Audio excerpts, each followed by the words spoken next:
तर बाबासाहेबांची दलित मुक्तीची आंदोलनं ही मराठवाड्यात नाही झाली. त्या 140 मध्ये 126 विद्यार्थी हे दलितेतर आहेत आणि 14 विद्यार्थी दलित समाजाचे आहेत. त्या पीपल एज्युकेशन सोसायटीचे पहिले अध्यक्ष जे बनले बाबासाहेब बिलिंग काढलं तेव्हा ते भालभोडे होते. 23 ऑगस्ट 1957ला विद्यापीठ निर्माण कृती समिती स्थापन केली. तो अहवाल दिला डिसेंबर 1957 मध्ये. पण त्याच्यामध्ये 2 महापुरुषांची नाव होते.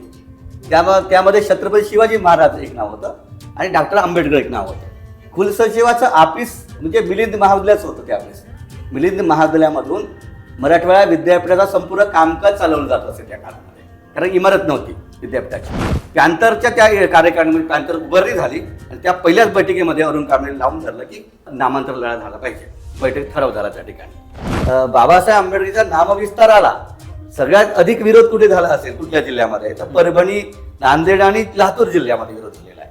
नामांतराच्या लढ्याची पार्श्वभूमी 77, 78, 79 बघत होता आपण. या काळामध्ये शिवसेना मराठवाड्यात नव्हती. एस.एम. जोशी, बाबा आढाव ही समाजवाद्यामधली मोठी मंडळी ही नामांतराच्या मधु दनवती बाजूने होते त्या काळामध्ये.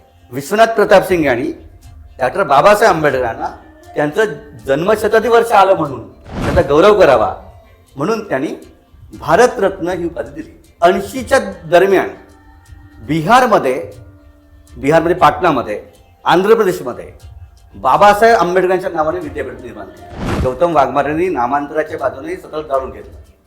तो मरण पावला गौतम वाघमारे. त्याच्या आत्महत्यामुळे संपूर्ण दलित समाज उघड झाला. परत लिडरशिप लागते. ती लिडरशिप नाही बाबासाहेबांची मराठवाड्याच्या दलितांना नाही मिळाली. ठीक आहे. त्यानंतर चळवळीमधले अनेक कार्यकर्ते उपाशी आहेत. झुंजार पण लढले, नोकऱ्या नाही आहेत, त्याचा आभार झालेली आहे लढणाऱ्या माणसांची. कांशीराम म्हणत होते त्यावेळेस ना की मी सत्तेमध्ये येतो, मी तिथं विद्यापीठ स्थापन करू. त्याने केलं, नाव बदलून घेतलं त्याने सरकार आल्याबरोबर. नामविस्तारा करण्यासाठी दलितांची 17 वर्षाची प्रचंड मोठी अफाट शक्ती गेली, खर्च झाली. ती ऊर्जा परत येत नाही ना. पण दलितांचं काय वैशिष्ट्य आहे की बाबासाहेब आंबेडकर हे आमचे तारणार आहेत. त्यांनी आम्हाला संपर्क शक्ती दिली, बळ दिलं, आम्हाला नवा माणूस घडवला. आम्ही माणूस पण उभा झालो त्यांच्यामुळे, त्यांच्या विचारामुळे. मग त्यांच्यासाठी आम्ही जीव द्यायला तयार आहोत. ते बाबासाहेब आंबेडकरांवर जर केंद्र शासनाला आणि महाराष्ट्र शासनाला खूप प्रेम असेल तर त्यांनी डॉक्टर बाबासाहेब आंबेडकर मराठवाडा विद्यापीठ जे संभाजीनगरला आहे त्याचं त्यांनी केंद्रीय विद्यापीठ करावं. नमस्कार, दख्खन टाइम्समध्ये आपल्या सर्वांचं पुन्हा एकदा स्वागत आहे. नामविस्तार दिनाच्या सर्व महाराष्ट्राला हार्दिक हार्दिक शुभेच्छा. महाराष्ट्रातील नामांतराचा लढा हा एकूणच महाराष्ट्रातील सामाजिक, सांस्कृतिक आणि राजकीय जीवन व्यापून टाकणारा लढा राहिलेला आहे. तर तो लढा नेमका काय होता? मराठवाडा विद्यापीठ आणि त्या विद्यापीठाला डॉक्टर बाबासाहेब आंबेडकरांचं नाव देणं यासाठीचा जो हा लढा होता, त्या लढ्याची पार्श्वभूमी काय होती, तो लढा कसा लढला गेला आणि त्या लढ्यातून काय मिळवलं आणि आजची परिस्थिती काय आहे हे सर्व समजून घेण्यासाठी आज आपल्यासोबत आलेले आहेत प्राध्यापक अशोक नारनवरे सर. सर, दख्खन टाइम्समध्ये खूप खूप स्वागत आहे. तर सर, मराठवाडा हा एकूणच निजामाच्या काळात असल्यापासून भारतीय स्वातंत्र्य लढा, तो निजाम काळ आणि एकूणच आत्ताच्या परिस्थितीमध्ये सुद्धा तो मागासलेला म्हणून समजला जातो. त्याचे वेगवेगळे कारणे, सांस्कृतिक, सामाजिक कारणं आहेत. तर मी तुम्हाला माझा पहिला प्रश्न हाच आहे की या सगळ्या पार्श्वभूमीवर जेव्हा स्वातंत्र्य मिळाल्याच्या नंतर, हरित क्रांती झाल्याच्या नंतर डॉक्टर बाबासाहेब आंबेडकरांचं नाव हे मराठवाडा विद्यापीठाला देण्यात यावं, ही मागणी नेमकी कुठल्या पार्श्वभूमीवर सुरू झाली आणि नेमकं तिचं ते आंदोलनाचं स्वरूप कसं काय झालं ते आम्हाला थोडक्यात सांगा. डॉक्टर बाबासाहेब आंबेडकर हे भारतीय राज्यघटनेचे शिल्पकार यांचं नाव हे तत्कालीन मराठवाडा विद्यापीठात देण्यात यावं याच्याबद्दल जो नामांतर लढा झाला, त्या नामांतर लढ्याची थोडक्यामध्ये पार्श्वभूमी समजणं आवश्यक आहे. कारण कुठली घटना घडते त्याच्या पाठीमागची पार्श्वभूमी समजून न घेता काय होतं की घटना का घडली याबद्दल आपल्याला नेमकं नीट आकलन होत नाही. डॉक्टर बाबासाहेब आंबेडकरांच्या एकूण संपूर्ण जीवनामध्ये त्याने ज्या शैक्षणिक संस्था निर्माण केल्या त्याच्यामध्ये त्यांचं मिलिंद महाविद्यालय ज्याची स्थापना 1950 मध्ये बाबासाहेबांनी औरंगाबादला केली, तत्कालीन औरंगाबाद केलेली आहे. हे पाहणं आवश्यक आहे. आता औरंगाबादला डॉक्टर बाबासाहेब आंबेडकरांनी मिलिंद महाविद्यालय स्थापन का केलं? याचं कारण हे आहे की ब्रिटिश राजवट जी आली 1818 मध्ये महाराष्ट्रामध्ये, या ब्रिटिश राजवटीचा महाराष्ट्रात जो वावर होता, जो संपूर्ण प्रदेश होता महाराष्ट्रामधला, त्याची विशेषतः पश्चिम महाराष्ट्र, विदर्भ या भागामध्ये ब्रिटिशांचं अस्तित्व होतं. त्याने जे ज्ञान विज्ञान आणलं, शिक्षण आणलं, त्याचा प्रसार झाला होता या भागामध्ये. पण भारतामध्ये निजाम हे संस्थान जे आहे, जे निजाम संस्थान मराठवाड्यातल्या आजच्या 8 जिल्ह्यामध्ये प्रस्थापित झालं होतं आणि मराठवाडा निजामाच्या अस्तित्वाखाली असल्यामुळे मराठवाडा हा सामाजिकदृष्ट्या, राजकीयदृष्ट्या, आर्थिकदृष्ट्या आणि सर्वात महत्त्वाचं शैक्षणिकदृष्ट्या हा मागास होता. म्हणजे मराठवाडा हे मागासवर्गीय असणं, मागास असणं, विशेषतः शैक्षणिकदृष्ट्या मागास असणं, हे सर्वात महत्त्वाचं कारण बाबासाहेबांना समजलं होतं. मी कालही म्हटल्याप्रमाणे मराठवाड्यामध्ये बाबासाहेबांची कुठे सभा नाही झाली. बाबासाहेबांच्या ज्या संपूर्ण देशामध्ये सभा झाल्या त्या काळामध्ये दलितांचं आक्रमण जे आंदोलन आहे दलितांचं, ते आंदोलन बाबासाहेबांनी मराठवाड्याच्या बाहेरच्या अनेक प्रदेशामध्ये लढलं. पण बाबासाहेबांची दलित मुक्तीची आंदोलनं ही मराठवाड्यात नाही झाली. त्याचं कारण काय होतं की निजामाने असा फतवा काढला होता की मराठवाड्यामध्ये दलितांच्या कुठल्याही सभा होता कामा नाही. त्यामुळे मराठवाड्यामध्ये बाबासाहेबांचं कुठलंही आंदोलन झालं नाही. त्यामुळे मराठवाडा हा प्रदेश जो आहे, एकूणच मराठवाड्याच्या संपूर्ण जनतेच्या दृष्टिकोनातून आणि दलितांच्या दृष्टिकोनातून हा अत्यंत मागास राहिल्यामुळे त्यांना असं वाटलं की आपण आपलं मराठवाड्यामध्ये पहिलं महाविद्यालय जे आहे ते मिलिंद महाविद्यालय स्थापन करू. बाबासाहेबांनी स्थापन केलं. हे कधी केलं? 50 मध्ये.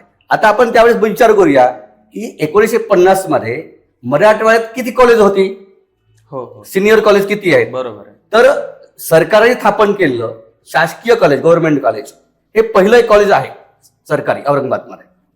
ज्ञान विज्ञान महाविद्यालय औरंगाबादचं ते पहिलं कॉलेज आहे. एकच कॉलेज होतं त्यावेळेस. पण खाजगी एकही कॉलेज नाही पुरं मराठवाड्यामध्ये. या 8 जिल्ह्यामधलं फक्त एकच कॉलेज आहे औरंगाबादचं. ठीक आहे. म्हणजे निजामाचा कालखंड संपल्यानंतर 1950ची मी तुम्हाला गोष्ट सांगत आहे. ठीक आहे. दुसरा मुद्दा या ठिकाणी की मग बाबासाहेबांनी 1950 मध्ये स्थापन केलेलं हे खाजगी पहिलं कॉलेज आहे मराठवाड्यातलं.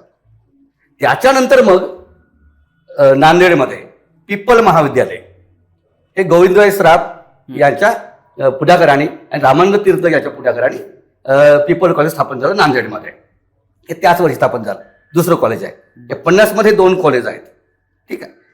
मिलिंद कॉलेजचं वैशिष्ट्य काय तुम्हाला सांगणं आवश्यक आहे की मिलिंद महाविद्यालय बाबासाहेब स्थापन केलं हे दलितांना शिक्षण मिळावं हा जरी हेतू असला तरी ते केवळ दलितांचंच कॉलेज नव्हतं, तर संपूर्ण समाज जो आहे मराठवाड्यातला त्या सर्व विद्यार्थ्यांचं हे कॉलेज बनलं पाहिजे.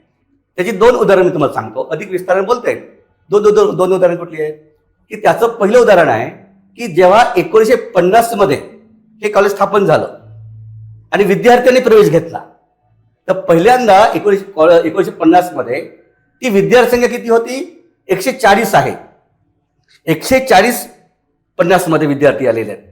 त्या 140 मध्ये 126 विद्यार्थी हे दलितेतर आहेत आणि 14 विद्यार्थी दलित समाजाचे आहेत.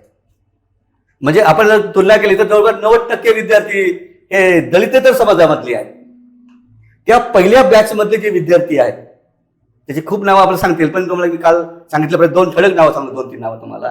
त्या पहिल्या बॅचमध्ये न्यायमूर्ती नरेंद्र चपळगावकर होते. ते हायकोर्टचे जज झाले नंतर आणि अखिल भारतीय मराठी साहित्य समाजाचे अध्यक्ष पण बनले. ठीक आहे. दुसरं नाव ज्यांना या वर्षीचा साहित्य अकादमी पुरस्कार मिळाला ते महाराष्ट्रातले अत्यंत नामांकित समीक्षक डॉक्टर सुधीर रसाळ. हे मिलिंद महाविद्यालयाच्या त्या 50च्या बॅचचे विद्यार्थी आहेत पहिले. जे न्यायमूर्ती चपळगावकर, डॉक्टर सुधीर रसाळ, आता जात आपण विचारू नये पण ब्राह्मण समाजाचे आहेत. बरोबर, लक्षात घ्या. आणि पहिल्या महाविद्यालय स्थापन केलं मिलिंद महाविद्यालय जाणीवपूर्वक बाबासाहेबांनी हे महाविद्यालयाचे पहिले प्राचार्य जे आहेत प्राध्यापक मभी चिटणीस, हे इंग्रजीचे फार मोठे अभ्यासक होते, ते प्राचार्य आहेत. ते सुद्धा दलितेतर समाजामधले आहेत, म्हणजे तर ब्राह्मण समाजामधले आहेत. आपल्याला सांगायला मला आवडेल की बाबासाहेब आंबेडकरांनी त्या काळामध्ये पीपल एज्युकेशन सोसायटी स्थापन केली होती 47 मध्ये, 1947ला. त्याचं पहिलं महाविद्यालय होतं सिद्धार्थ कॉलेज मुंबईमधलं. पण हे या काळाचं वैशिष्ट्य काय आहे की पीपल एज्युकेशन सोसायटीमध्ये जी कार्यकारी मंडळ आहे 11 लोकांचं, त्याच्यामध्ये 6 लोक हे अनुसूचित जातीचे आहेत, पण 5 लोक जे आहेत उरलेले ते दलितेतर समाजामधले आहेत. हे जाणीवपूर्वक बाबासाहेबांनी सांगितलं की ही जी संस्था आहे ही संस्था केवळ दलितांची नाही झाली पाहिजे, तर सर्वंकष झाली पाहिजे. त्या पीपल एज्युकेशन सोसायटीचे पहिले अध्यक्ष जे बनले बाबासाहेब बिलिंग कॉलेज काढलं तेव्हा ते भालभोडे होते, न्यायमूर्ती भालभोडे ब्राह्मण होते, लक्षात घ्या. माझा मुद्दा चालला तो असा की मराठवाड्याच्या संपूर्ण जनतेसाठी मिलिंद कॉलेज हे स्थापन केलेलं आहे बाबासाहेबांनी, कारण ती सोय झाली पाहिजे. कारण शैक्षणिकदृष्ट्या निजाम कालखंडामध्ये जनता जी आहे ती सर्वंकषदृष्ट्या, ती शैक्षणिकदृष्ट्या आणि सर्वंकष एकंदर जे काही व्यवस्था आहेत सामाजिक आर्थिक शैक्षणिक त्याच्या दृष्ट्या त्या मागास असल्यामुळे शिक्षण देणं त्यांना आवश्यक होतं आणि त्या अनुषंगाने बाबासाहेबांनी कॉलेज केलं.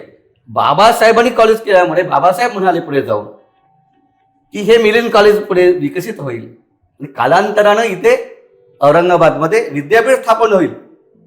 लोक म्हणत होते त्या काळामध्ये की तुम्ही तिथं त्या माळरानावर तुम्ही मिलिंद कॉलेज सुरू केलं, तिथे कुठले विद्यार्थी येणार आहेत.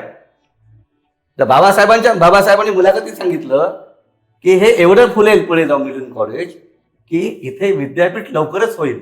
बर, असं बाबासाहेब म्हणाले. म्हणजे पार्श्वभूमी लक्षात घेणं आवश्यक आहे. आता पुढचा मुद्दा या ठिकाणी सांगणं आवश्यक आहे तो असा की विद्यापीठ जे आहे ते विद्यापीठ स्थापन कसं झालं आपल्याकडे. तर मिलिंद महाविद्यालय वाढलं. पूर्ण मराठवाड्यातले विद्यार्थी नाही, ते विदर्भातले, खानदेशामधले, पश्चिम महाराष्ट्रातले, कर्नाटकमधले, मध्य प्रदेशमधले विद्यार्थी शिकायला येऊ लागले. प्रचंड विकसित झालं कॉलेज. पुढे जाऊन 57 पर्यंत नागसेन कॅम्पस जो आहे फुलला. आणखी 2-3 कॉलेज निर्माण झाले. Doctor Babasaheb Ambedkar law college निर्माण झालं तिथे. कला आणि वाणिज्य महाविद्यालय 57 मध्ये सुरू झालं परत, म्हणजे विकसित झालं पुढे जाऊन.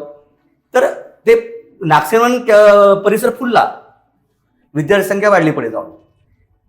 57 मध्ये काय झालं की मुंबई बॉम्बे राज्य होतं त्यावेळेस, महाराष्ट्र राज्य स्थापन व्हायचं होतं.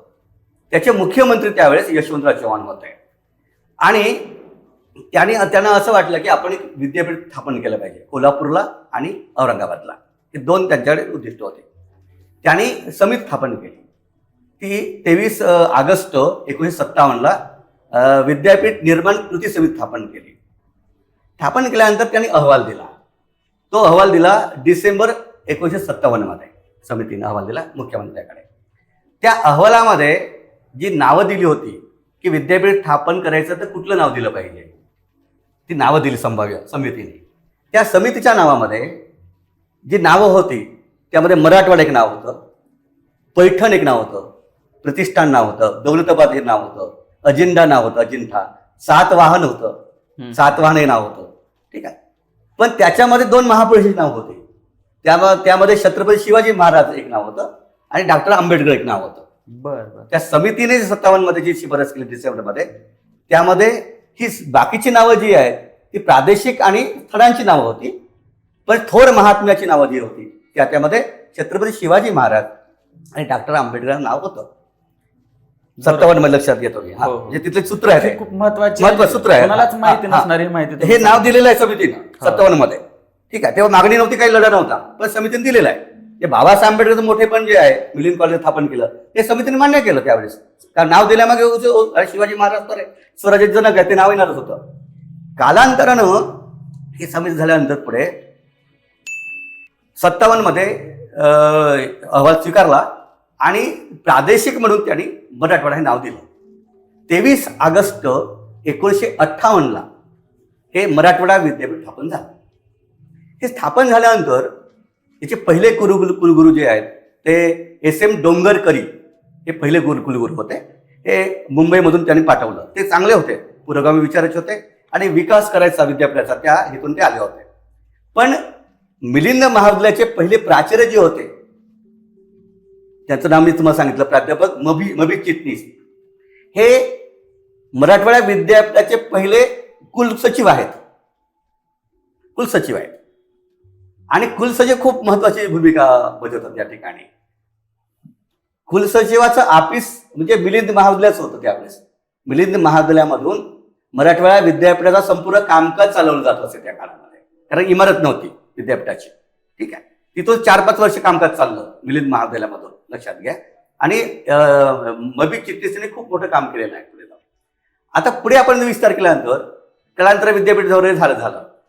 दलित पॅंथर हे 1973 स्थापन झालं. ढाले आणि ढसाड यांनी स्थापन केलं. हे फुटलं कालांतरानं 3-4 वर्षानंतर. 77 मध्ये हे शक्ल पडली पॅंथरची. पॅंथरची शक्ल झाल्यानंतर हे एकत्र पॅंथर आणण्यासाठी ज्या लोकांनी, ज्या तरुणांनी लढा लढला, त्याच्यामध्ये सर्वात महत्त्वाचं नाव आहे प्राध्यापक अरुण कांबळे. गंगाधर गाडे होते, रामदास आठवले त्यामध्ये होते, प्रीतम शेगावकर आहेत त्यामध्ये, ही सगळी मंडळी आहे. हे सर्व एकत्र औरंगाबादमध्ये आली. हे औरंगाबाद मी तत्कालीन, बरं आता संभाजीनगर झालेलं आहे, औरंगाबाद मी तत्कालीन म्हणतो औरंगाबाद, आता मी संभाजीनगर येतो नंतर. तर औरंगाबादमध्ये 10 आणि 11 एप्रिलला 77ला बैठक झाली कार्यकारिणीची आणि भारतीय दलित पॅंथर स्थापन केलं औरंगाबादला त्याने. नवीन त्याच्यामध्ये आठवले रियुनियन, नवीन आता ते दलित पॅंथर होतं, त्याचं आता नवीन नाव दिलं भारतीय दलित पॅंथर. हे 10 आणि 11 एप्रिलला मीटिंग झाली औरंगाबादमध्ये, बैठक झाली त्यांची. आणि त्याच्यामध्ये 11 एप्रिलला डिक्लेअर केलं की अरुण कांबळे हे भारतीय दलित पॅंथरचे अध्यक्ष राहतील 77 मध्ये. त्या कार्यकारिणीचे जो ठराव होता त्याच्यामध्ये ठराव आला पहिल्यांदा की नामांतरचा लढा, म्हणजे बाबासाहेबांचं नाव मराठवाडा विद्यापीठाला द्यावं याची पहिली मागणी त्या ठरावामध्ये आलेली आहे. पॅंथरच्या त्या कार्यकारिणीमध्ये पॅंथर उभारणी झाली आणि त्या पहिल्याच बैठकीमध्ये अरुण कांबळे लावून धरलं की नामांतर लढा झाला पाहिजे. बैठक ठराव झाला त्या ठिकाणी. ठरावाला अनुषंगून करून गंगाधर गाडे त्या कार्यकारिणी सदस्य असल्यामुळे त्यांनी 7 जुलैला पहिल्यांदा मागणी केली, 7 जुलै 1977ला, की डॉक्टर बाबासाहेब आंबेडकरांचं मराठवाडा विद्यापीठ नाव दिलं पाहिजे. यासाठी 7 जुलैला त्यांनी परिपत्रक काढून त्यांनी पहिल्यांदा मागणी केली. या मागणीमुळे एक बळ आलं फार मोठं, ताकद वाढली. कालांतरानं 77चा जो संपूर्ण कालखंड आहे हा संपूर्ण आंदोलनाचा कालखंड आहे. 77चा तो खूप पसरट आहे. आता एवढ्या छोट्याशा मुलांमध्ये होणार नाही, पण त्यातले काही महत्वाचे बिंदू जे आहेत त्यावर मी प्रकाश टाकतो. त्याच्यानंतर मग जुलै महिन्यामध्ये साधारणतः 17 जुलैला सर्वपक्षीय कृती समिती स्थापन झाली. ती महत्वाची आहे. कृती समिती जी आहे ती सर्वपक्षीय आहे, लक्षात घ्या. त्याच्यामध्ये सर्व डाव्या विचारांचे पक्ष आहेत, समाजवादी विचारांचे पक्ष आहेत, शेकाप त्यामध्ये आहे, कम्युनिस्ट पार्टी आहे त्यामध्ये. हे सर्व एकत्र येऊन डॉक्टर बाबासाहेब आंबेडकरांचं, त्यामध्ये युक्रांद आहे, दलित युवक आघाडी आहे, यांचा फार महत्त्वाचा रोल आहे. ठीक आहे, दलित पॅंथर त्यामध्ये आहे. हे सर्व एकत्र येऊन त्यांनी मागणी ही 17 जुलैला केली की विद्यापीठ नामांतर झालं पाहिजे आणि बाबासाहेबांचं नाव दिलं पाहिजे. त्याच्यानंतर काय झालं, जवळजवळ 18 जुलैला दुसऱ्या दिवशी तिथल्या औरंगाबादचे जे प्राध्यापक आहेत आंबेडकर विचारांचे, प्राध्यापक आणि प्राचार्य यांचा मोर्चा निघाला 18 जुलैला लगेच. या सगळ्या रिॲक्शन आहेत 77 मधल्या, एप्रिल मधल्या, म्हणजे 77 मधल्या. कालांतरण काय झालं मग की हे सर्व एकत्र आलेले आहेत. महत्वाचं म्हणजे या ठिकाणी की प्राचार्य मबी चिटणीस, भमू शिंदे, जे मबी चिटणीस म्हणजे हे सर्व दलितेतर लोक आहेत सगळे. मबी चिटणीस त्यावेळेचे लोकमतचे संपादक असलेले आणि समाजवादी विचारांचे असलेले डॉक्टर बाबा दडवी, जे प्राचार्य चिटणीस हे अध्यक्ष आहेत, बाबा दडवी सचिव आहेत, भमू शिंदे त्यामध्ये आहेत, तही खान नावाचे एक मुस्लिम फार्मर लीडर आहेत ते त्यामध्ये आहेत. ठीक आहे, सुभाष लोमटे आहेत परत, म्हणजे ही बापूराव दत्ताप, हे फार मोठं नाव आहे. हे सर्व एकत्र येऊन की ही लढाई जी आहे त्या लढाईला अत्यंत ताकद लावण्याचं काम जे आहे ते केलेलं आहे. हे सर्व झाल्यानंतर याचं रिॲक्शन झालेलं आहे फार मोठं. हे रिॲक्शन झालं ते 77 मध्ये आणि सरस्वती इथंच एक मला प्रश्न विचारायचा की हा. इथंच तुम्ही जी आता माहिती सांगितली त्या माहितीमधून असं लक्षात येते की विद्यापीठाला, मराठवाडा विद्यापीठाला डॉक्टर बाबासाहेबांचं जे नाव दिलं गेलं पाहिजे ही जी मागणी आहे, हो. तर त्या मागणी काही ही फक्त दलितांची नव्हती. नाही. तुम्ही ज्यांची नावं घेतली हो, ही सगळी हो. दलितेतर माणसं आहेत. बाबासाहेबांचं एकूणच योगदान आणि हो. मराठवाड्यातल्या शैक्षणिक काम बघूनच त्यांची ती नाव दिलं जावं ही भूमिका दलितेतर लोकांनी घेतली. अगदी बरोबर आहे. मग हे सगळं होत असताना ही जातीय हिंसा, नाही, जातीय तेढीची जी नाही, मला थोडं सांगू लागेल या ठिकाणी. ही कशी तयार मी झाली? सांगतो तुम्हाला त्याच्यामध्ये काय झालेलं आहे हम्म. की ही सगळी दलितेतर मंडळी ही आक्रमकपणे आलेली आहे हम्म. या लढ्यामध्ये. 20 ऑगस्टला 77ला हे चालू असताना वातावरण जुलै महिन्यामधलं सगळे आंदोलन चालू आहे त्या काळामध्ये 20 ऑगस्टला 77ला तत्कालीन मुख्यमंत्री वसंतदादा पाटील हे आलेले आहेत औरंगाबादला. बर. त्यानंतर त्या दिवशी दलित पॅंथरचे प्रीतम शेगावकर, गंगाधर गारे भेटायला गेले वसंतदादा पाटलांना. हम्म. आणि मग ते सगळं उग्र झालेलं वातावरण आहे विद्यापीठातलं सगळं, म्हणून त्यांनी दखल घेतली आणि ते म्हणाले तुम्ही मला मुंबईला भेटायला या. हम्म. मुंबईला भेटायला आल्यानंतर त्यांनी 2 मिटिंगा घेतल्या या लोकांसोबत वसंतदादा पाटलांनी. एक पहिली मिटिंग घेतली त्यांनी 21 ऑगस्टला काहीतरी, आणि 23 ऑगस्टला दुसरी मिटिंग घेतली. आणि पहिल्या मिटिंगमध्ये दलित पॅंथर लोकांना बोलावलं. दुसऱ्या बैठकीमध्ये मात्र सामाजिक कार्यकर्ते जे आहेत, जे लढत आहेत सगळे, हो. त्यांची बैठक घेतली. आणि ते म्हणाले की हे सर्व बघून नामांतर करायला काही हरकत नाही. वसंतदादा पाटील म्हणाले. पाटलांची भूमिका झाली, नामांतर करायला माझी परवानगी आहे, काही हरकत नाही. हे झाल्यानंतर त्याचं प्रतिबिंब पहिल्यांदा म्हटलं ते सरस्वती भवन महाविद्यालयामध्ये औरंगाबादला. त्यावेळेस मराठवाड्याचे ज्येष्ठ नेते हे गोविंदभाई श्राफ जिवंत होते. त्यांनी बैठक घेतली SB कॉलेजमध्ये. म्हणजे नामांतराच्या विरोधामध्ये विरोधी कृती समिती स्थापन झाली. हे झाली नामांतरवादी कृती समिती, नामांतर विरोधी कृती समिती स्थापन झाली. त्याच्यामध्ये सरस्वती भवन महाविद्यालयामध्ये असलेले त्यावेळेचे मोहन देशमुख हे लीडर होते त्याचे मोठे. ते नंतर औरंगाबादच्या लोकसभेला लढले कालांतराला, तर त्यावेळेस लीडर होते ते. ही सगळी मंडळी तिथे होती आणि मग त्यांनी कृती समिती स्थापन केली. आता नंतर एकीकडे नामांतरवादी समिती आणि नामांतर कृती समिती, विरोधक समिती यांचा आक्रमक लढा सुरू झाला. त्यांचा विरोध असण्याची त्यांची भूमिका काय? त्यांचं भूमिका काय आहे? नामांतराला विरोध त्यांनी का केला? त्यांचं असं म्हणणं आहे की हा मराठवाडा जो आहे तो आम्ही निजामाच्या जोखडातून मुक्त केला, आम्ही लढाई लढली. ठीक आहे, मराठवाडा आमच्या अस्मितेचं, तुम्ही म्हटल्यासारखं अस्मितेचं ते आमचं नाव आहे. तर ती मराठवाड्याची अस्मिता आम्ही कुठल्या परिस्थितीमध्ये डाग लावू देत नाही, आम्ही ती नष्ट करू शकत नाही, ती कायमची राहिली पाहिजे. हा एक भाग होता. पण दुसरा भाग होता की नामांतरवादी लोक म्हणत होते की बाबासाहेब आंबेडकरांचं मराठवाड्याच्या शिक्षणामध्ये मोठं काम आहे, अतुलनीय काम केलं बाबासाहेबांनी. बाबासाहेब हे केवळ दलगतचे पुढारी नाही, ते विश्वविख्यात विद्वान आहेत आणि संविधान शिल्पकार आहेत. बरोबर. एवढ्या मोठ्या व्यक्तीचं नाव त्याला हरकत नाही. मबी चिट्टीस असं म्हणत होते आणि पत्र पण लिहिलं त्या काळच्या मुख्यमंत्र्यांना. त्यांचं असं म्हणणं होतं की आपण त्या समितीला 57च्या समितीमध्ये 2 नावं होते, शिवाजी महाराज आणि बाबासाहेब आंबेडकरांचं. तुम्ही कोल्हापूरला 1960 मध्ये विद्यापीठ स्थापन केलं आणि शिवाजी महाराज यांचं नाव दिलं. मग बाबासाहेब आंबेडकरांचं एकच नाव उरलं त्या समितीमधलं, ते इथं द्यायला हरकत काय आहे? ठीक आहे, हा एक लढा आहे, अस्मितेचा लढा आहे. बाबासाहेब ही त्यांची अस्मिता आहे आणि मराठवाडा ही विरोधकांची अस्मिता आहे. अस्मितेचा लढा होता हा, पण त्याचा उग्र रूप घेतलं पडेल. उग्र फार भयानक आहे. त्याच्यामध्ये झालं काय विशेषतः की मराठवाडा जर आपण संपूर्ण बघितलं तर नामांतर विरोधी समितीने जो संप पुकारला, या संपामध्ये वसंतराव नाईक कॉलेज औरंगाबादचं संपात सहभागी नाही झाला. मिलिंद कॉलेजच्या परिसरामध्ये होणं शक्यच नाही, त्यांनी पाठिंबा नाही दिला. काही लोकांनी तुरळक पाठिंबा दिला, फार कमी, अल्प. पण सर्वात जास्त तुम्हाला सांगणं आवश्यक आहे की त्या काळामध्ये दयानंद कॉलेजच्या विद्यार्थ्यांनी त्या काळामध्ये 75% पाठिंबा दिला विरोधाला. लातूरचं दयानंद कॉलेज, लातूरच्या दयानंद, लातूरच्या एक आता आकडेवारी थोडी कमी जे होईल, पण 75% विद्यार्थी होते त्यावेळेस. औषधाचं कॉलेज होतं विरोधामध्ये आपलं त्यावेळेचं, आणि पीपल कॉलेज विरोधामध्ये नांदेडचं, लक्षात घ्या. तर ही जी मोठी नावाजलेली महाविद्यालय आहेत ती विरोधामध्ये होती.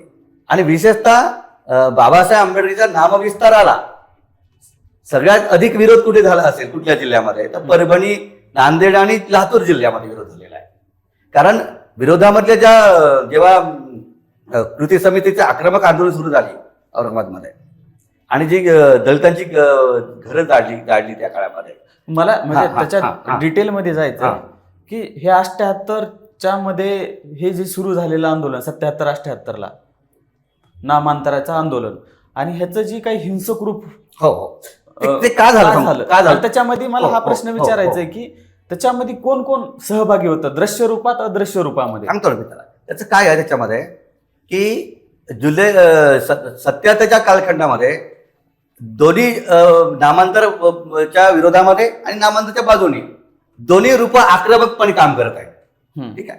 पण जेव्हा पुलेचं सरकार आलं, वसंतदादा पाटलांचं सरकार पडलं, बरोबर, आणि पुलं सरकार आलं 78 मध्ये. 78 पुलं सरकार आल्याबरोबर पुरोगामी विचाराचे शरद पवार तरुण असलेले व्यक्तिमत्व हे मुख्यमंत्री बनले 38व्या वर्षी. ते आल्यानंतर त्याने दखल घेतली याची, आणि मग जुलै 78 मध्ये त्याने विधिमंडळाच्या दोन्ही सभागृहात ठराव पास केला की आम्ही डॉक्टर बाबासाहेब आंबेडकरांचा नाम विस्तार करणार आणि नाव देणार बाबासाहेबांचं. घोषणाच केली, पारित झाला ठराव, लक्षात घ्या. ठराव पारित झाला. हा ठराव विद्यापीठाने पारित केला अगोदर, विद्यापीठाने पारित केलेला ठराव, लक्षात घ्या. विद्यापीठाचा ठराव पारित झाल्यानंतर तो ठराव गेला विधिमंडळामध्ये, आणि विधिमंडळाने तो ठराव पारित केला 78 मध्ये. बरं, ठीक आहे. ठराव पारित झाल्यानंतर प्रचंड मोठी दंगली झाल्या. आता या दंगली ज्या आहेत, आता आपल्या दंगलीचे खूप मोठा त्याचा इतिहास फार मोठा आहे, पण तो आपण डिटेल घेऊ शकते आपल्याला, नाही पण वेळेचं आपलं बंधन आहे. पण आपलं काल नाव घेतलं नडगीर हे गाव जे आहे इथं लातूरात, आपण एक उदाहरण घेऊ. उदगीर तालुक्यामधलं नडगीर हे गाव आहे. त्या नडगीर गावामध्ये त्या काळामध्ये 77 दलितांना उद्ध्वस्त केलं. दलित म्हणजे केवळ एक समाज नाही, बौद्ध समाज नाही, मातंग सगळा समाज होता. 77 म्हणजे आपले सुधीर गव्हाणींच्या पुस्तकामधली ही आकडेवारी आहे. 77 लोकांना उद्ध्वस्त केलं. त्यातले 19 लोकांनी घरं जाळली. म्हणजे एक उदाहरण तुम्हाला सांगितलं नडगिरीचं. हे आंदोलन इतकं उग्र होतं. याचं कारण काय माहित आहे का? 78 मध्ये जेव्हा ठराव पारित होऊ नये, ते होत नाही, अंमल होत नाही, म्हणून त्याचं सर्वात मोठी रिॲक्शन नागपूरला आली. नागपूरमध्ये 78 मध्ये पडली फार मोठी. त्या नागपूरला प्रचंड उग्र आंदोलन झालं फार मोठं. त्या आंदोलनामध्ये माहित आहे का, गोळीबार केला पोलिसांनी नागपूरमध्ये. रिॲक्शन तिथं उमटली याची नागपूरमध्ये. त्याच्यामध्ये याच्यामध्ये गोळीबारामध्ये निष्पाप असलेले मुस्लिम लोक मारले गेले.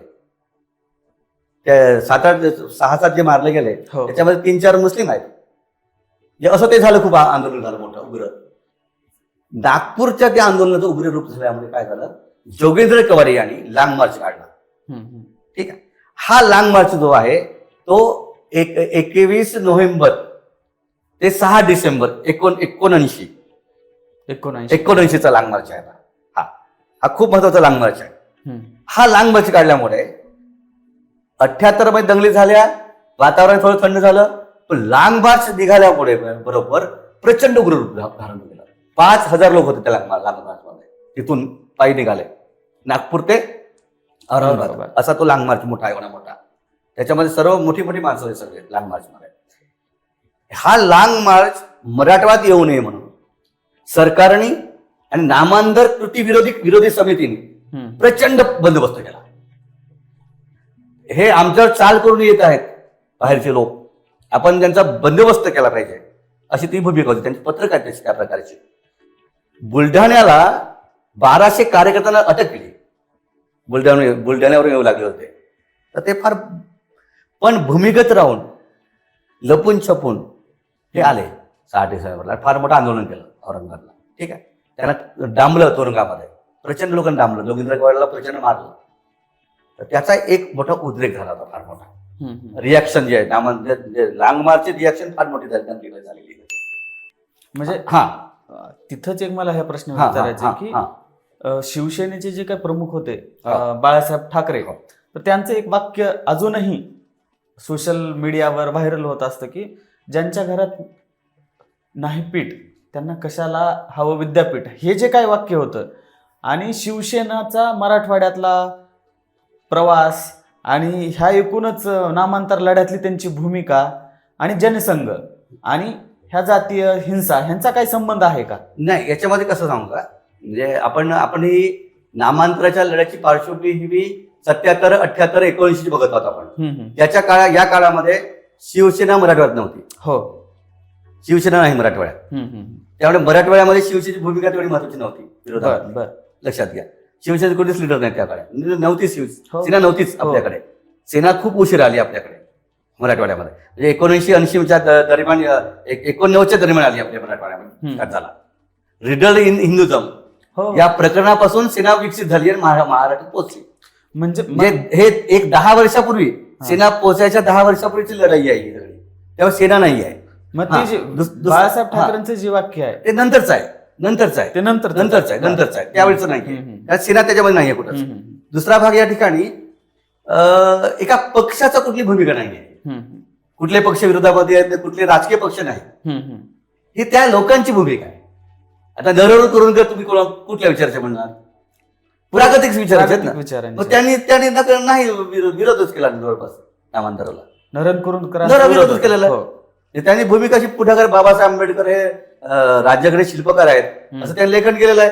प्रागतिक विचारांचे आहेत, पुरोगामी आहेत, दलित साहित्यावर त्यांनी लिहिलेलं आहे फार मोठं. पण नामांतराच्या बाजूनी भूमिका नाही घेतली त्यांनी. इतकंच कशाला, बापूसाहेब कारजाते फार मोठे समाजवादी नेते होते, त्यांच्यावर आदर्श आहे. त्यांनी पाठिंबा तिकडे नाही, विरोध नाही केला त्यांनी, पण पाठिंबा तरी कुठे दिला. मग पाठिंबा देणारे समाजवादी कोण होते या काळामध्ये? बाबा आढाव मोठं नाव आहे. त्यांनी सुद्धा लाँग मार्च काढलेला आहे, आणि माहित नसेल, हा लाँग मार्च आपल्याला माहित आहे. तर बाबा आढाव यांनी सातारा सांगलीवरून नामांतराच्या बाजूने फार मोठं लाँग मार्च काढलेला आहे. त्यांना अटक झालेली आहे. एस.एम. जोशी बाजूने होते, नामांतर झालं पाहिजे म्हणून. मग एस.एम. जोशी, बाबा आढाव ही समाजवाद्यामधली मोठी मंडळी, ही नामांतराच्या मधु दंडवते बाजूने होते त्या काळामध्ये. लक्षात घ्या. आणखी मोठी नाव आहेत, हे मोठी नाव तुम्हाला सांगितली, आणि खूप नाव आहेत महत्वाची. ॲडव्होकेट अंकुश भालेकर होते मोठे, औरंगाबाद मधले. ही मंडळी त्यांनी खूप काम केलं. आता तुम्हाला आता आश्चर्य वाटेल की अखिल भारतीय विद्यार्थी परिषद, आता तर आजची विद्यार्थी परिषद, त्या काळामध्ये अखिल भारतीय विद्यार्थी परिषद एक नेता पण होता तिथं बाजूनं, विद्यापीठाच्या नामाला झालं पाहिजे म्हणून मंडळाच्या बाजूनं. लक्षात आलं का? म्हणजे कालांतर याच्यावर कसं की ही लढाई ही वैचारिक लढाई आहे, ही पक्षी नाहीये. असं आपल्याला म्हणावं लागेल. तर या सगळ्या ह्याच्यामध्ये आता पुढचा टप्पा काय होता की म्हणजे ही काय झालं, 80च्या दशकामध्ये हे सर्व झाल्यानंतर शांत झालं. त्यानंतर ही मागणी काही मान्य झाली नाही, आंदोलन संपलं, दंगली झाल्या, त्या शांत झाल्या. 80च्या दरम्यान हे संपूर्ण विषय बंद झाला, जवळपास थंड झाला. पुढे वाटचाल झाली कालांतरानं, आणि जवळजवळ 89-90 मध्ये विश्वनाथ प्रताप सिंगाचं सरकार आलं भारत केंद्र शासनामध्ये. आणि पहिल्यांदा व्ही.पी. सिंग यांनी डॉक्टर बाबासाहेब आंबेडकरांना भारतरत्न दिलं. ही मागणी नव्हती कोणाचीच. भारतरत्न बाबासाहेब आंबेडकरांना भारतरत्न द्या अशा प्रकारची कोणती मागणी नव्हती. मागणी नसताना विश्वनाथ प्रताप सिंग यांनी डॉक्टर बाबासाहेब आंबेडकरांना त्यांचं जन्मशताब्दी वर्ष आलं म्हणून त्यांचा गौरव करावा म्हणून त्यांनी भारतरत्न ही उपाधी दिली. भारतातील सर्वोच्च अशी उपाधी आहे भारतरत्न. त्याच्यामुळे बाबासाहेब आंबेडकरांना बघण्याचा दृष्टिकोन बदलला. एक डिबेट सुरू झाली फार मोठी बाबासाहेबांवर देशभरामध्ये. दुसरा मुद्दा या ठिकाणी की 80च्या दरम्यान बिहारमध्ये पाटणामध्ये, आंध्र प्रदेशमध्ये बाबासाहेब आंबेडकरांच्या नावाने विद्यापीठ निर्माण केली त्या सरकारने. नामांतर कुठला लढा नसताना त्या सरकारने बिहारमध्ये विद्यापीठ सुरू झालं बाबासाहेबांच्या नावाने, आंध्र प्रदेशमध्ये विद्यापीठ सुरू झालं बाबासाहेबांच्या नावाने, मग ही विद्यापीठ सुरू झालेली आहेत. पी सिंगनी भारतरत्न दिलेला आहे बरोबर. आणि महाराष्ट्र फुले शाहू आंबेडकरांचं पुरोगामी सरकार असताना बाबासाहेब आंबेडकरांच्या विद्यापीठाला एवढ्या लढ्यात देऊनही नाव मिळत नाही अशी मागणी पुढे आली. त्यावेळेस रिपब्लिकन पार्टी खोब्रागडे गटाचे एक आमदार निवडून आले. एकच आमदार होते RPS बरोबर. विधानसभेमध्ये 93 मध्ये. त्याचं नाव उपेंद्र शेंडे आहे. ते आता मरण पावले काल परवा. त्या उपेंद्र शेंडे यांनी मुंबईला उपोषण पत्करलं की विद्यापीठाचं नामांतर झालं पाहिजे म्हणून. म्हणजे पुन्हा एकदा नवीन त्यानंतर पार्श्वभूमी तयार झाली आता. हो हो. आणि 93 मध्ये ते उपोषण त्यांनी केलं. ते उपोषण भाग गाजलं. लोक आता सजग झाले होते. तरुण खूप सजग झाले होते. 78-79 ची परिस्थिती निवडली होती, ती राहिली नाही आता. बरं. खूप लोक तिथले जे विरोध करणारे ते आता काँग्रेसमध्ये गेलेले आहेत. ते पुरोगामी झालेले आहेत. हो. मोहन देशमुख आता काँग्रेसमध्ये काम करू लागले त्यावेळेस विरोधात. असं सगळं बदललेलं आहे. अशा वातावरणामध्ये मग आता गौतम वाघमारेचं आत्मदहन झालं. ती घटना फार इम्पॉर्टंट आहे. की गौतम वाघमारेंनी नामांतराच्या बाजूने सगळं काढून घेतलं. तो मरण पावला गौतम वाघमारे. त्याच्या आत्मदहनामुळे संपूर्ण दलित समाज उग्र झाला परत त्या काळामध्ये. ठीक आहे. 93-94 वातावरण. आणि मग त्यावेळेस मुख्यमंत्री शरद पवार साहेब परत 78 नंतर आता परत आले आणि मग त्यांनी संपूर्ण मराठीचा अभ्यास केला. अनेक कार्याला भेटी दिल्या, भाषणं दिली, वातावरण बघितलं आणि मग त्यांनी 14 जानेवारी 1994 मध्ये आकाशवाणी आणि दूरदर्शनवरून, मी होतो औरंगाबादला त्यावेळेस शिकायला, त्यांनी घोषणा केली की मराठवाडा विद्यापीठाचं नामविस्तार होईल आणि डॉक्टर बाबासाहेब आंबेडकर मराठवाडा विद्यापीठ हे नवीन नाव असेल. पण दुसरं एक विद्यापीठ त्यांनी स्थापन केलं, ते म्हणजे स्वामी रामानंद तीर्थ मराठवाडा विद्यापीठ. मराठवाड्याचे एकूण 8 जिल्हे आहेत. 4 जिल्ह्यांचं हे विद्यापीठ, उर्वरित 4 जिल्ह्यांचं ते विद्यापीठ. नामांतरात बाबासाहेब आंबेडकरांच्या नावाला विरोध करणारे जे 4 जिल्हे होते सगळ्यात मोठे, ते लातूर, परभणी, नांदेड, आता हिंगोली, हेच जिल्हे होते मुख्यतः. म्हणून स्वामी रामानंद तीर्थ मराठवाडा विद्यापीठ स्थापन इकडे. त्यामुळे उग्रता कमी होऊन गेली. मला सर पुढे हाच प्रश्न विचारायचा आहे की हे नामांतराचं जे काय मोठं 2 दशकांचं मोठं आंदोलन, 2-3 दशकांचं मोठं आंदोलन, तर या आंदोलनाच्या पूर्वीची मराठवाड्यातली जी काही सामाजिक भाईचाऱ्याची, सामाजिक बांधिलकीची जी काही जातीय वास्तव होतं आणि त्या लढ्याच्या नंतरचं जातीय सामाजिक वास्तव, ह्याच्यामध्ये काय फरक दिसतो आणि तुम्हाला काय जाणवतं की लढ्याच्या अगोदर काय होतं, लढ्याच्या नंतर काय झालं चित्र? नाही, याच्यामध्ये कसं आहे की हा प्रश्न थोडासा व्यापक दृष्टीने आपण समजून घेतला पाहिजे. मराठवाडा हा प्रदेश आहे ना, हा सर्व दृष्टीनं, विशेषतः आर्थिक दृष्ट्या अत्यंत मागासवर्गीय आहे. ठीक आहे. दुसरी गोष्ट काय आहे, मराठवाड्यामध्ये सरंजामशाही होती, जमीनदारशाही होती, गुलामाची मोठी परंपरा आहे मराठवाड्याला. दलित समाज हा गुलामच आहे मराठवाड्याला सर्वात मोठा. ठीक आहे. आपल्याला त्याचे अनेक उदाहरणं देता येईल आपल्याला. की आपण लातूर जर विचार केला, लातूरचा दलित समाज जो आहे तो इथं आला कशाला लातूरला? आडत बाजार आहे. आडत बाजाराच्या निमित्तानं आला. आणि त्या आडत बाजाराची अवस्था त्यावेळेस काय होती हे सूत्रबद्ध सांगता येऊ शकते. फार गुलामी होती आपल्याकडे. म्हणजे एकंदर काय, निजामाच्या अधिपत्याखाली डॉक्टर बाबासाहेब आंबेडकर नसल्यामुळे दलितांना जे आत्मभान आलं, जे स्वाभिमान मिळाला, अस्मिता मिळाली, गुलामीचं जिनं जगायचं नाही आपल्याला, हा जो आत्मभान प्राप्त झालं, ते आत्मभान मराठवाड्याच्या दलितांना नाही मिळालं. बाबासाहेब नसल्यामुळे प्रत्यक्ष लिडरशिप लागतंय, ती लिडरशिप नाही बाबासाहेबांची मराठवाड्याच्या दलितांना नाही मिळाली. ठीक आहे. त्याच्यामुळे झालं काय की गुलामीची अवस्था आहे. शिक्षणामुळे काय झालं, मिलिंद महाविद्यालय आलं, त्यांना हक्काचं एक महाविद्यालय मिळालं मराठवाड्याच्या लोकांना, दलितांना विशेषतः. संख्या वाढली, ते आत्मभान आल्यामुळे आत्मशोध लागला त्यांचा, मी कोण आहे आणि मी माझ्या हक्कासाठी लढलो पाहिजे, जगलो पाहिजे. त्याच्यामुळे त्यांनी ती गुलामी नाकारली शिक्षणामुळे. बाबासाहेब नसताना शिक्षणाचं बळ होतं फार मोठं. ठीक आहे. ती अस्मिता निर्माण झाली आणि नोकरीमध्ये स्थान मिळालं, आरक्षणामध्ये त्याला स्थान मिळालं. त्याच्यामुळे गावागावामध्ये हा प्रचंड मोठा संघर्ष सुरू झाला. ठीक आहे, हे एक वास्तव आहे त्यातलं लक्षात घ्या. जे नामांतराला लढा जो आहे त्याचं एक वास्तव रूप आहे.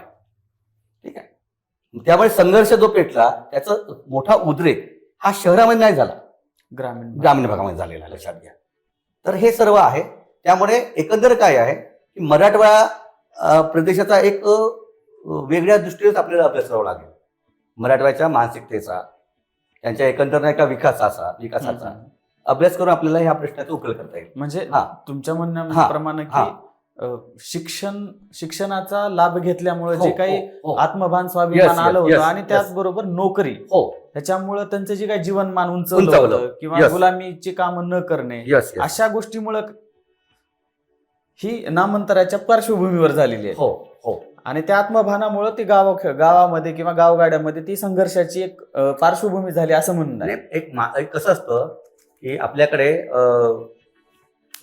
मानववंशशास्त्र जे आहे त्याच्यामध्ये आपण इरावती कर्वेचं नाव घेऊया, डॉक्टर केतकरचं, बाबासाहेबच फार मोठे मानववंशशास्त्र.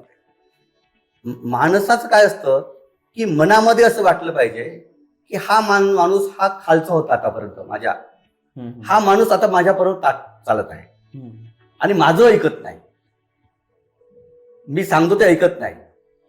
ठीक आहे, याला कारणीभूत कोण आहे?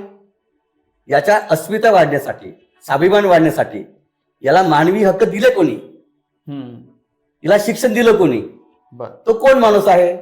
डॉक्टर बाबासाहेब आंबेडकर आहे. मग हा माझा द्रोही आहे ना. हा कशाला याने केलं असं?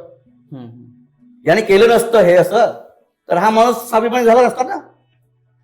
गुलामी नाकारली आणि या माणसांमुळे, आणि यांचंच विद्यापीठ करायचं का आपण? ही मानसिकता कशी झालेली आहे की त्या काळातली होती मराठवाड्यातल्या माणसांची. आज जर विचार केला ती मानसिकता नाही राहिली. आज पुन्हा परिपक्ष बदललाय पूर्ण. आता ती राहिली नाही वातावरण. फार मोठा बदल झाला आता मानसिकतेमध्ये. तेव्हाची लढाई जी होती वैचारिक ती पूर्ण वेगळी होती. ती लढाई आज नाही आहे. नामांतराच्या विरोधामधले सर्व लोक आता एकत्र आलेले आहेत. म्हणजे आता सगळे संदर्भ आता वेगळ्या परिप्रेक्षामध्ये आपल्याला बघावं लागेल नामांतराची लढाई नंतर. एक शेवटचा हा म्हणजे नामांतराच्या ह्या एकूण प्रवासामध्ये नाम विस्तार जो झाला, शरद पवार मुख्यमंत्री असताना जे तुम्ही म्हणल्याप्रमाणे की जाहीर केलं त्यांनी आकाशवाणीवरनं, रेडिओवरनं, तर त्याच्यानंतर प्रश्न हा आहे की या पूर्ण संघर्षानं, नामांतराच्या पूर्ण लढ्यानं मराठवाड्यामध्ये काय मिळवलं आणि काय गमावलं? हा चांगला प्रश्न आहे. नामांतराच्या लढाई आपण विचार करूया. 17 वर्षाची लढाई आहे. 17 वर्षाच्या लढाईमध्ये एक नाव मिळालं महापुरुषाचं. समजा लढाई नाही केली असती, नाव मिळालं असतं का? मिळालं असतं, उशिरा मिळालं असतं. ठीक आहे, म्हणजे लढाई केली. लढाईमध्ये प्यांतरमधली जे कार्यकर्ते होते, लढाई लढणारे अनेक लोक होते, त्यांची आयुष्य बरबाद झालेली आहे. प्यांतर चळवळीमधले अनेक कार्यकर्ते उपाशी आहेत, झुंजार पण लढले, नोकऱ्या नाही आहेत, त्याचा आभार झालेली आहे लढणाऱ्या माणसांची आता. ठीक आहे, लढाई लढली. पण ही लढाई जर सत्तेसाठी, सत्ता स्थापन करायची आपल्याला, दबाव गट पण लढाई लढली असते. ठीक आहे, एक पक्ष निर्माण करून आपण ती लढाई लढतो, सत्ता प्राप्त करूया नंतर नामांतर करूया. ठीक आहे, बेस करून आपण कशाला मागायचं, कुणाला मागणी करायची, आपण सत्तेमध्ये येऊया, आपण मग नामांतर करूया. कांशीराम म्हणत होते त्यावेळेस ना की मी सत्तेमध्ये येतो, मी तिथं विद्यापीठ स्थापन करू. त्याने केलं, नाव बदलून घेतले त्याने सरकार आल्याबरोबर. तर हे जे एवढी मोठी शक्ती गेली ना नामविस्तारा करण्यासाठी, दलितांची 17 वर्षाची प्रचंड मोठी अफाट शक्ती गेली, खर्च झाली. ती ऊर्जा परत येत नाही ना. ठीक आहे, म्हणजे अस्मितेची लढाई आहे. बाबासाहेब काय म्हणायचे त्यावेळेस, तुम्ही अस्मितेची लढाई लढू नका, कडीचे प्रश्न आहेत जिव्हाळ्याच्या प्रश्नांवर तुमची लढाई असली पाहिजे. बाबासाहेब आंबेडकर हे कधीच अस्मितेच्या लढाईसाठी लढले नाहीत. माझा पुढचा लक्षात आलं का? प्रश्न आहे की आता हे आपण आणखी एक संदर्भ घेऊया बाबासाहेबांचा. बाबासाहेबांना विभूती पूजा मान्य नव्हती. विभूती म्हणजे पुतळे मान्य नव्हते.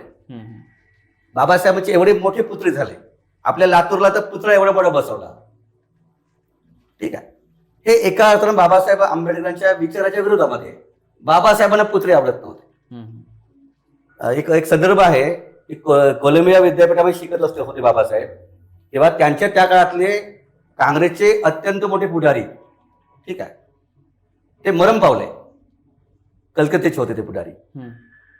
तर ते मरण पावल्यावर ते पत्र लिहिलं बॉम्बे क्रॉनिकलला बाबासाहेबांनी की स्मारक पुस्तकाच्या स्मारकाच्या संदर्भात हा हा काहीतरी आहे. तर ते तुमचं स्मारक बांधा, त्यांचं ग्रंथालय उभं करा, त्यांचं तुम्ही पुतळा उभा करू नका. ते बाबासाहेब आंबेडकर हे स्वतः पुतळा उभा करण्याच्या विरोधामध्ये होते. लक्षात घ्या. स्मारक नको आहे. आता हे काय नाव, हे स्मारकच आहे की विद्यापीठाला नाव मिळणं एक स्मारकच झालं. पण दलितांचं काय वैशिष्ट्य आहे की बाबासाहेब आंबेडकर हे आमचे तारणार आहेत. त्यांनी आम्हाला संपर्क शक्ती दिली, बळ दिलं, आम्हाला नवा माणूस घडवला.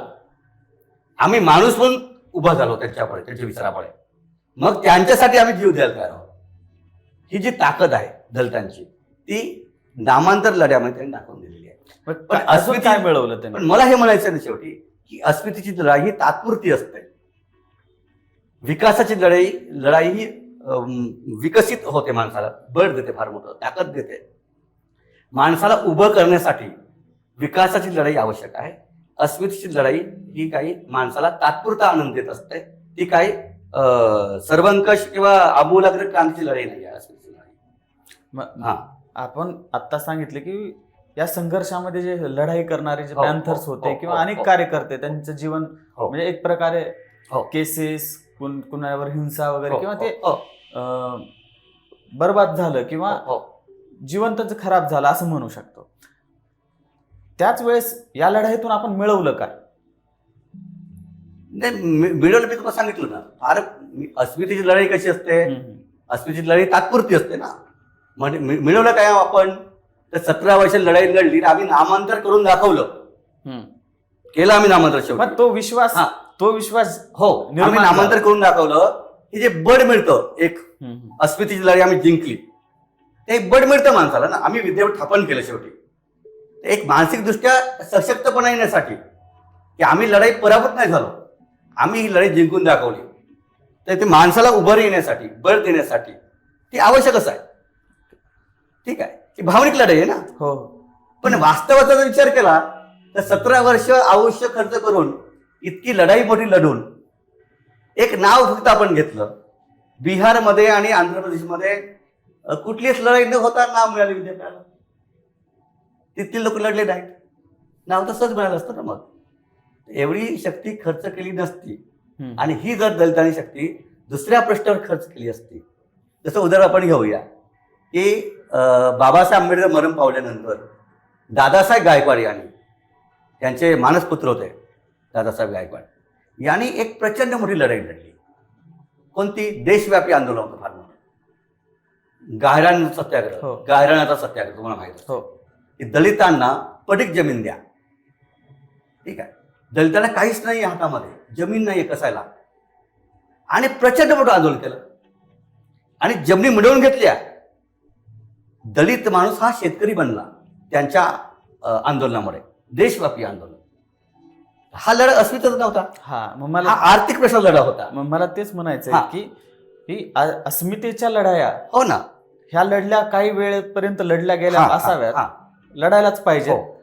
पण त्या लढत असताना जे काही आपले भौतिक आणि मूलभूत Yes, प्रश्न yes. आहेत, तर त्या प्रश्नांच्या लढायाकडे दुर्लक्ष होता का? दुर्लक्ष झालंच. हा. त्या काळामध्ये आपल्या कळीचे प्रश्न, दलितांच्या कळीच्या प्रश्नांकडे दुर्लक्ष झालेलं आहे. आणि ते जे काही चक्रव्यूह आहे होतं की RPIचं गटातटात विभाजन, त्याच्यानंतर दलित पॅन्थरचं झालेलं प्रचंड वेगवेगळ्या गटातटांमध्ये विभाजन, आणि या सगळ्या पार्श्वभूमीवर आज दलित राजकारण, दलित संघटना, दलित पक्ष किंवा आंबेडकरी विचारांच्या संघटना म्हणू आपण, किंवा आंबेडकरी विचारांचे पक्ष आज कुठं आहेत? आणि त्यांचं महाराष्ट्राच्या एकूण किंवा मराठवाड्याच्या विकासामध्ये किंवा मराठवाड्याच्या प्रश्नांच्या लढाया, मराठवाड्यांचे मूलभूत म्हणजे सर्वांगी म्हणजे एका जातीच्या न करता सगळ्यांच्या लढायामध्ये आज त्यांचं स्थान कुठं आहे किंवा कुठं बघता तुम्ही, कसं बघता त्यांच्याकडे? डॉक्टर बाबासाहेब आंबेडकर यांचं महापरिनिर्वाण झालं 56ला 6 डिसेंबरला. त्यांच्यानंतर आता तो हा एवढा मोठा कालखंड आहे, महापरिनिर्वाण नंतरचा कालखंड आहे. या कालखंडामध्ये दलित राजकारण, दलितांच्या सामाजिक चळवळी यांची काय अवस्था आहे हा मोठा चिंतनाचा प्रश्न आहे आणि प्रदीर्घ मोठा विषय आहे. हो, त्याचे अनेक पैलू आहेत, त्यावर डिटेल आपल्याला बोलता येईल. खूप मोठा विषय आहे हा. की नामविस्तार झाला, डॉक्टर बाबासाहेब आंबेडकरांचं नाव विद्यापीठाला दिलं, पण आज विद्यापीठाची अवस्था आणि इथलं मराठवाड्यातलं शैक्षणिक वातावरण खुलावं यासाठी काय करता येईल किंवा काय करायला पाहिजे चळवळीने, आपण याबद्दल तुम्ही काय सांगाल? 94 मध्ये विद्यापीठामधले विद्यापीठ वास्तूमध्ये जे विद्यार्थी होते, प्रचंड गर्दी मुलांची, खूप गर्दी, कॅम्पस पूर्ण विद्यार्थ्यांनी फुललेला. आता तुम्हाला विद्यापीठामध्ये विद्यार्थी दिसत नाहीत, कॅम्पस फुललेला नाही. म्हणजे आपण असं विचार करूया, नॅकचा ग्रेड जरी मिळाला तरी गुणवत्ता तिथं आहे की नाही ही शोधावी लागेल तुम्हाला. आमच्या काळामध्ये असं वाटतं, मी जेव्हा विद्यार्थी होतो 93, 94, 95 मध्ये, तर खूप अत्यंत विद्वान असे प्रोफेसर होते आणि विद्यार्थी संख्या खूप मोठी होती. 100 विद्यार्थी तासाला राहायचे प्राध्यापकांच्या. खूप विद्वान प्राध्यापक होते बघा. तर मला तसं दिसत नाही आता. यातून जर मार्ग काढायचा तर मला असं वाटतं काय करता येईल? की मला असं वाटतं की बाबासाहेब आंबेडकर हे भारतीय राजकीय शिल्पकार होते असं नाही, ते होतेच, पण जगातले एक नामांकित विद्वान होते. प्रचंड अनेक विद्याशाखांचा त्यांना अभ्यास होता. हो, ठीक आहे. अशा जगातील थोर विद्वानचं हे नावाचं विद्यापीठ आहे. त्यामुळे हे विद्यापीठ जर केंद्र शासन बाबासाहेब आंबेडकरांना खूप प्रेम दाटून आला केंद्र शासनाला. आता ते म्हणतात की आम्ही ही वास्तू बांधली, ती वास्तू बांधली, अमुक स्मारक उभं केलं, लंडनचं स्मारक आम्ही उभं केलं वगैरे म्हणतात ना, चांगली गोष्ट आहे. तर बाबासाहेब आंबेडकरांना अशी स्मारकं उभी करणे अभिप्रेत नव्हतं. बाबासाहेबांना अभिप्रेत होतं की शैक्षणिक स्मारक उभं झालं पाहिजे. आणि बाबासाहेब आंबेडकरांवर जर केंद्र शासनाला आणि महाराष्ट्र शासनाला खूप प्रेम असेल तर त्यांनी डॉक्टर बाबासाहेब आंबेडकर मराठवाडा विद्यापीठ जे संभाजीनगरला आहे त्याचं त्यांनी केंद्रीय विद्यापीठ करावं असं मला वाटतं. धन्यवाद सर. ओके, धन्यवाद सर.